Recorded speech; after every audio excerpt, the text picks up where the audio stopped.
মাঝে, মাঝে এরকম হয় যে কোনো ঘটনা ঘটার আগে আমরা আগে থেকেই বুঝতে পারি এই ঘটনাটা ঘটতে পারে। এটাকে আমরা যেটাকে বলি সিক্সথ সেন্স অথবা গাটস ফিলিং থেকে আমার মনে হয়েছিল এই ঘটনাটা ঘটতে পারে। তাই না?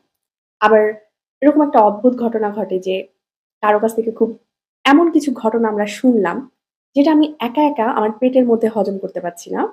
মানে আমার পেটে থেকে সিগনাল দিচ্ছে আমার ব্রেনে যে এই ঘটনাটা আমার অন্য কারো সাথে শেয়ার করতে হবে। এই ঘটনাটা কেন ঘটে? এই ঘটনাটা কেন ঘটে জানেন?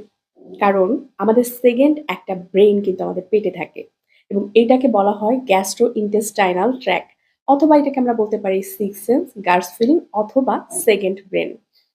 এই যে ব্যাপারটা এটা মাঝে, মাঝে আমাদেরকে সিগনাল দেয় আমাদের ব্রেইনের মধ্যে। যখন আমাদের ব্রেইনটা কাজ করে না, এ আমাদেরকে সিগনাল পাঠায় যে, "তুমি এই কাজটা করো, তুমি এই কথাটা বলো বা তোমার জীবনে এরকম কিছু একটা ঘটতে পারে।" সুতরাং এই ব্যাপারটা আমাদেরকে অনেক জ্বালাতন করে। ব্রেইনের মধ্যে যেরকম প্রচুর নিউরন থাকে, মিলিয়ন, মিলিয়ন সেইরকম নিউরন কিন্তু আমাদের এই গাটস এর মধ্যে অথবা অন্ত্রের মধ্যেও থাকে।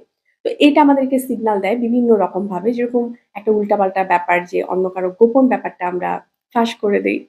অথবা অন্য অদ্ভুত, অদ্ভুত কাজগুলো আমরা করি যেটা আমাদের মনে হতে থাকে। ব্রেইন কাজ বলে যে, "না, এটা করো না।" কিন্তু কোথা থেকে যেন ব্যাপারটা ঘটে যে, "না, এটা করো।" এটার জন্য না আসলে আমাদের একটা প্র্যাকটিস করলে ঠিক হয়ে যায়। সেটা হচ্ছে নিজেকে সময় দেওয়া, ড্রইং করা। মানে অন্যদিকে নিজেকে ডাইভার্ট করা।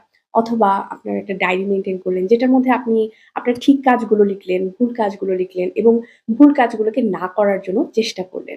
এই ব্যাপারগুলো আসলে কাজে দেয় নিজেকে ইমপ্রুভ করার জন্য। তাই না? এই গাটস ফিলিংটাকে মাঝে, মাঝে একটু ঠিক করার জন্য, ডিকোডিং করার জন্যে। আল্লাহ হাফেজ।